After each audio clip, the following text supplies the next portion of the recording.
अस्सलाम वालेकुम स्टूडेंट्स। आज हम लोग न्यू चैप्टर स्टार्ट करेंगे, चैप्टर नंबर 9 सी लैंग्वेज का। आई होप लास्ट आप लोगों को चैप्टर 8 अच्छी तरह से समझ आ गया होगा। जो टॉपिक्स मैंने करवाए हैं वो आप लोगों ने कवर कर लिए होंगे, लर्न कर लिए होंगे। ठीक है, आज हम लोग नई न्यू चैप्टर स्टार्ट करते हैं, चैप्टर नंबर 9, जो कि आप लोगों के क्या है टॉपिक है उसका, एलिमेंट्स ऑफ सी लैंग्वेज। ठीक है, सी लैंग्वेज के अंदर क्या क्या चीज़ें हैं, कौन कौन से एलिमेंट्स को हम लोग यूज़ करते हैं, उसको one by one step by step हम लोग डिस्क्राइब करेंगे। ठीक है स्टूडेंट्स, आप लोगों ने ध्यान से इनको समझना है, सुनना है, इनको लर्न करना है साथ साथ, ताकि आप लोगों को कोई प्रॉब्लम ना हो। चलें हम लोग आज के टॉपिक से स्टार्ट करते हैं। आज का क्वेश्चन है, what is an identifier, discuss 2 types of identifier in C. Identifier क्या है और 2 टाइप्स के आइडेंटिफायर सी में कौन कौन से हैं उनको डिस्कस करें। ठीक है, आइडेंटिफायर क्या है? आइडेंटिफायर आप लोगों का स्टूडेंट्स आइडेंटिटी, ठीक है, आइडेंटिटी से ड्राइव हुआ है आइडेंटिटी। ठीक है, आइडेंटिटी किसको बोलते हैं? पहचान। जैसे आप लोगों की कोई ना कोई आइडेंटिटी है।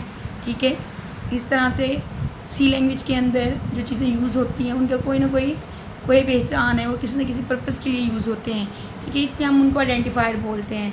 ठीक है, मतलब आप एग्जांपल ले लें, जैसे आप लोगों को आपको कॉल करना हो, आपको बुलाना हो स्टूडेंट्स, तो आप लोगों के, ठीक है, आइडेंटिफिकेशन के लिए आप लोगों के नेम्स रखे जाते हैं, ताकि आप लोगों की पहचान हो सके कि आप लोगों को उन नामों से कॉल किया जाता है, आप लोगों को बुलाया जाता है।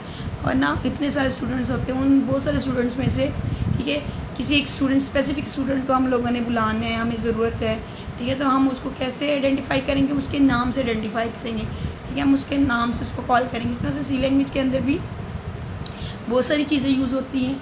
ठीक है, तो हम उन चीज़ों को कोई ना कोई नाम दे देते हैं, फिर जब हम उनको यूज़ करते हैं तो हम उनको उनके नाम से आइडेंटिफाई करते हैं।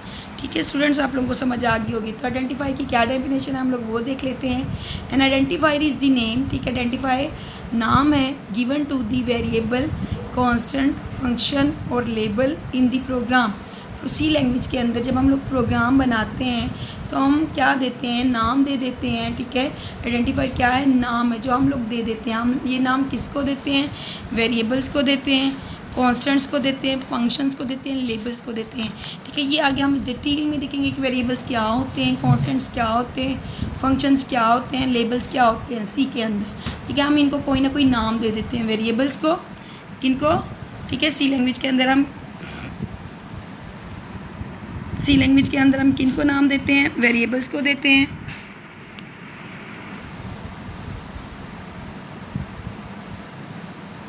सॉरी स्टूडेंट्स,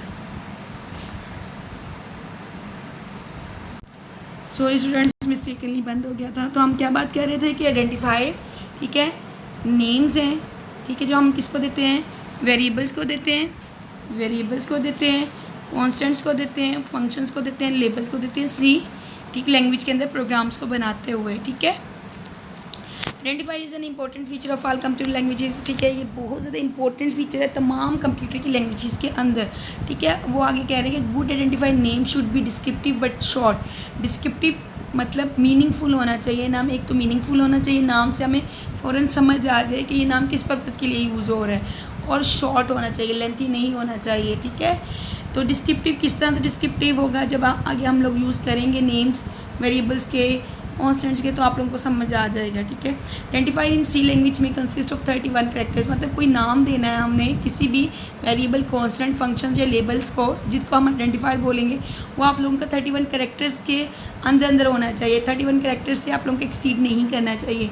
ठीक है, अगर वो आइडेंटिफायर का नाम 31 कैरेक्टर्स से आप लोगों को एक्सीड करता है, लॉन्गर होता है, तो सिर्फ 31 कैरेक्टर्स यूज़ होंगे, बाकी इग्नोर कर दिए जाएंगे। ठीक है, remaining characters will be ignored by C compiler. अच्छा, कुछ रूल्स हैं वो हम लोग देख लेते हैं। ठीक है, आइडेंटिफायर्स को, ठीक है, जब हम लोग यूज़ करते हैं, हम किसी न किसी वेरिएबल, कॉन्स्टेंट या फंक्शंस को नाम देते हैं। ठीक है, उन नामों को यूज़ करने के क्या क्या रूल्स हैं हम लोग वो देखेंगे। ठीक है, रूल्स को हम लोग देख लेते हैं क्या क्या रूल्स हैं। ठीक है, सबसे पहले है कि आइडेंटिफायर जो हम नाम देंगे किसी वेरिएबल, कॉन्स्टेंट्स को, तो उसका पहला कैरेक्टर हमेशा अल्फ़ाबेट होना चाहिए या अंडरस्कोर होना चाहिए। हमेशा A to Z कैपिटल या स्मॉल, ठीक है, A to Z इससे स्टार्ट हो जो पहला करेक्टर है किसी भी, ठीक है, आइडेंटिफाई का, या अंडरस्कोर हो, ठीक है, अंडरस्कोर ये छोटा सा कीबोर्ड पे होता है, ठीक है, ये इनसे आप लोगों का पहला करेक्टर स्टार्ट हो। इसके अलावा आप किसी अदर डिजिट से या अदर करेक्टर, स्पेशल करेक्टर से आप लोग स्टार्ट नहीं कर सकते। सेकंड इसका रूल क्या है, identify name must consist of only alphabetic characters, digits and underscore. मतलब जो आप लोग नाम देंगे किसी भी वेरिएबल्स, कॉन्स्टेंट्स को, फंक्शंस को, तो वो क्या होना चाहिए, उसमें सिर्फ आप लोग करेक्टर्स, अल्फ़ाबेटिक करेक्टर्स दे सकते हो, डिजिट्स दे सकते हो या अंडरस्कोर दे सकते हो। इसके अलावा अदर आप लोग करेक्टर्स या स्पेशल करेक्टर्स जितने भी आप लोग यूज़ करते हो वो नहीं दे सकते, सिर्फ अल्फ़ाबेटिक करेक्टर्स, डिजिट्स या अंडरस्कोर, ठीक है। और रिजर्व वर्ड्स के बारे में भी आप लोगों को बताऊंगी कि क्या होते हैं, वो आप लोग आइडेंटिफाई नेम के तौर पे यूज़ नहीं कर सकते। ये आगे रिजर्व वर्ड्स क्या होते हैं उनको हम लोग देखेंगे। अच्छा, दो टाइप्स के आप लोगों के आइडेंटिफायर हैं, हम लोग देखते हैं, ठीक है, standard identifiers end user defined identifiers. Standard identifiers, ठीक है, इनकी डेफिनेशंस को हम लोग देखेंगे, और यूज़र डिफाइंड आइडेंटिफायर्स उनकी डेफिनेशंस को हम लोग देखेंगे। स्टैंडर्ड आइडेंटिफायर्स वो आइडेंटिफायर्स होंगे जो हम लोग खुद से डिफाइन नहीं करेंगे, जो ऑलरेडी डिफाइंड है, ठीक है, बने बनाए हैं, हमने जस्ट उनको यूज़ करना है, ठीक है। इनकी डेफिनेशन को हम लोग देख लेते हैं। स्टैंडर्ड आइडेंटिफायर्स क्या होते हैं।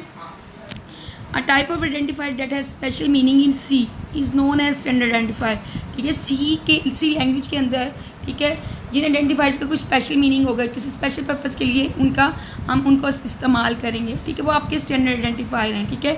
हम सिर्फ उन्हीं पर्पसेस के लिए उनको इस्तेमाल कर सकते हैं, अपने मर्ज़ी से उन्हें किसी और पर्पज़ के लिए इस्तेमाल नहीं कर सकते, ठीक है। C can not use a standard identifier for its original purpose if it is redefined. अगर वो उनको रीडिफाइन कर दे तो उनका जो रीजनल पर्पज़ है, ठीक है, वो उनका लॉस हो जाएगा, फिर उसको उनके ओरिजिनल पर्पज़ के लिए हम उनको यूज़ नहीं कर सकते, इसलिए उनको रीडिफाइन हम लोग नहीं कर सकते, किसी और पर्पज़ के लिए यूज़ नहीं कर सकते। यहाँ पे एग्जाम्पल्स दी हुई हैं स्टैंडर्ड आइडेंटिफायर्स की, प्रिंट एफ और scan F. Print F students मैंने आप लोगों को बताया था कि प्रिंट एफ किस पर्पज़ के लिए यूज़ होता है, it is use for print any statements, ठीक है, on the screen.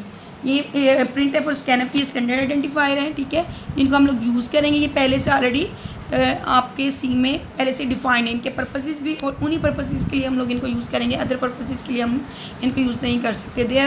These are the names of input output function, ठीक है, ये इनपुट या आउटपुट फंक्शन है। प्रिंट एफ आउटपुट के लिए यूज़ होता है और ये इनपुट के लिए यूज़ होता है स्कैन एफ, ठीक है। और ये इनकी डेफिनेशंस किस लाइब्रेरी में, किस हेडर फाइल में आप लोगों की है, stdio.h, ठीक है, ये मैंने आप लोगों को पहले भी बताया था। आगे आप लोगों के यूज़र डिफाइंड आइडेंटिफायर, ठीक है। यूज़र डिफाइंड आइडेंटिफायर्स वो आइडेंटिफायर्स हैं जिनको हम लोग प्रोग्रामर जो प्रोग्राम्स बनाते हैं वो क्या करते हैं, अब खुद डिफ़ाइन करते हैं, ठीक है, मेमोरी लोकेशन को एक्सेस करने के लिए। मेमोरी लोकेशन क्या होती है, कोई भी आप लोगों की स्टोरेज डिवाइस होती है, उसको एक्सेस करने के लिए आप लोगों के प्रोग्रामर्स उनको खुद से डिफ़ाइन करते हैं, उनको हम लोग यूज़र डिफाइंड आइडेंटिफायर्स बोलते हैं। A type of identifier that is defined by the programmer to access memory location is known as user-defined identifiers. The user-defined identifiers are used to store data and program results. User-defined identifiers को हम किस purposes के लिए use करते हैं, data store करने, कोई value store करनी है हम लोगों ने, कोई रिजल्ट है, ठीक है, उसको स्टोर करवाना है। फॉर एग्जांपल, ठीक है, हमने मार्क्स को स्टोर करना है, ठीक है, या नेम्स को स्टोर करवाना है स्टूडेंट्स के, इस तरह का डाटा, या हम लोगों ने कोई कैलकुलेशन परफॉर्म की उसका रिज़ल्ट स्टोर करवाना है, ठीक है। तो इस तरह के आप लोगों को इस तरह के डाटा के लिए हम लोग खुद से आइडेंटिफायर्स को डिफ़ाइन करते हैं प्रोग्रामर्स, ठीक है। फिर उनको वो यूज़ होते हैं मेमोरी के अंदर, मेमोरी को एक्सेस करने के लिए। कैसे हम लोग इनको यूज़ करेंगे, इनको हम लोग देखेंगे इंशाल्लाह नेक्स्ट आप लोगों के टॉपिक पे। इंशाल्लाह नेक्स्ट हम लोग करेंगे, ठीक है, कीवर्ड्स क्या होते हैं। अगर आप लोग को स्टूडेंट्स इनमें से कोई चीज़ समझ नहीं आई तो आप लोग, ठीक है, आप लोग कमेंट्स कर सकते हैं, मुझे फीडबैक दे सकते हैं।